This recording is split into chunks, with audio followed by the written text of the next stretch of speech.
Hello Libra, Sun, Moon, Rising, and Venus signs. Kamusta kayo? Sana po'y nasa mabuti kayong kalagayan. Welcome back po sa Star Tarot. Kung bago kayo dito, welcome din kayo. Thank you sa inyong support. I truly appreciate it. God bless you all. Libra, paunang mensahe ninyo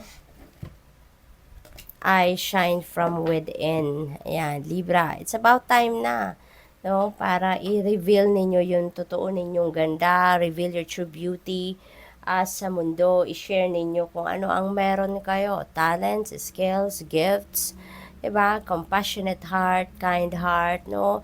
Ilabas ninyo yan, i-share ninyo yan sa mundo, and with that, mas marami kayong mai-inspire na mga tao, mas marami kayong matatouch na buhay ng ibang tao. We have, sorry naman, life energy, tumatalon. So we have life energy, you're very excited sa ngayon. You're full of energy, enthusiasm, optimism, yan ang mga tumatakbo ngayon sa damdamin ninyo, sa isip ninyo. So this is really beautiful kasi you're really going to light up your life, hindi lang din ng buhay ninyo, kundi ang buhay din ng iba. No? Parang sa isang ngiti nyo lang, ang dami mong mapapangiti din, ang daming madadamay din, no? Na ma-i-inspire mo din sa araw na ito. Look in a book, no? Be on the lookout for those words, phrases, or sentences na mababasa ninyo sa libro, whether that is physical book or whether that is e-book. You know, anumang klaseng libro yan, no? Maaaring sa pagbukas ninyo, sa pagbuklat ninyo, meron dyan words or phrases or sentence na talagang yun lang makikita ninyo. It will really strike your attention. So, ibig sabihin yan, no? Mararamdaman ninyo na yan ang mensahe para sa inyo. Maaaring yan ang kasagutan sa inyong mga tanong, or maaaring yan ang kalinawan sa inyong isipan, no? Na mensahe sa inyo ng universe. What else? We have abundance. Ayan, ihanda mo na ang inyong sarili. Buksan mo na ang inyong mga kamay, ang inyong mga wallet sa pagdating ng abundance of money na ito. Ang daming paparating, no? Na abundance sa inyong pangkaperahan. Kaya this is really an exciting part, no, then sa buhay ninyo, Libra. So, ano yan, dami-dami, tignan ninyo. So, maaaring uulan din ng pera sa inyo. It could come from various sources, ano, Libra. Maaaring sa iba't iba yung panggagalingan. Baka galing yun sa trabaho, bonus, 13th month pay ninyo siguro. Or baka panalo yan, diba? Panalo sa lottery or any game of chance. We have number 2020. Yan, it is a confirmation that your assumptions and beliefs are correct. Yan. So, but it's also an encouragement to use your talents and gifts because they will benefit the world in your pockets. Yan ang sinasabi na shine from within. Kasi nga, maraming mga tao ang makakapakinabang dyan sa inyong mga talents, skills, or gifts. Maraming tao ka ang matatouch ang buhay by using your talents, skills, and gifts, Libra.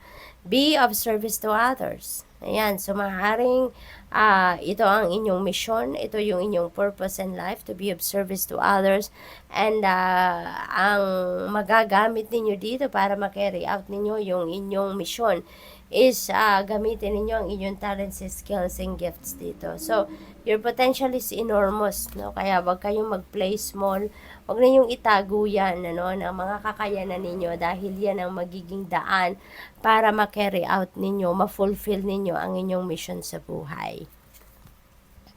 We have angel number 6666. Wow, great blessings ang paparating. Diba? Ang dami-daming biyaya na dadating talaga sa buhay ninyo sa ngayon. Nurture yourself, your needs, desires, and boundaries. Let go of things that are weighing you down. Make space for something meaningful and expand your spirit to all areas of life. That big love, opportunity, or job needs to be squeezed in somewhere. So, it's time to let go of something. It's time to release something that doesn't serve your highest good. Dahil clutter na lang yan sa buhay ninyo. It's taking so much space sa sarili ninyo, sa buhay ninyo. pero hindi naman na yan nagsiserve ng best interest ninyo. So, for you to be able to make room for these new things, for these new blessings na paparating, kailangan nyo nang tanggalin kung ano man ang basura, kung ano na lang yung clutter na lang sa buhay ninyo. Okay? We have angel number 10, 11. Take action. There is hope, there's new beginning, there is fresh start na naghihintay sa buhay ninyo sa ngayon. Maraming pintong magbubukas para sa inyo at this time.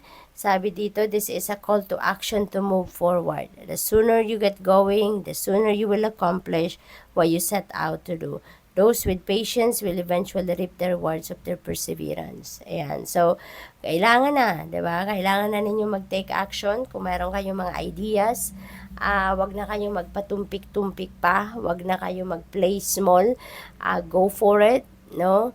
Chase after what you want, yung ganon. At the more na mas mabilis kayong umaksyon, mas maaga kayong mag-action, mas mabilis din ninyong makakamit ang inyong tagumpay, hindi ba? Kaya, wag na kayong mag-procrastinate, no? Take action now, put your ideas to action, at makikita ninyo, makukuha ninyo agad ang tagumpay. So, good luck. Thank you for watching. Love and light. Namaste.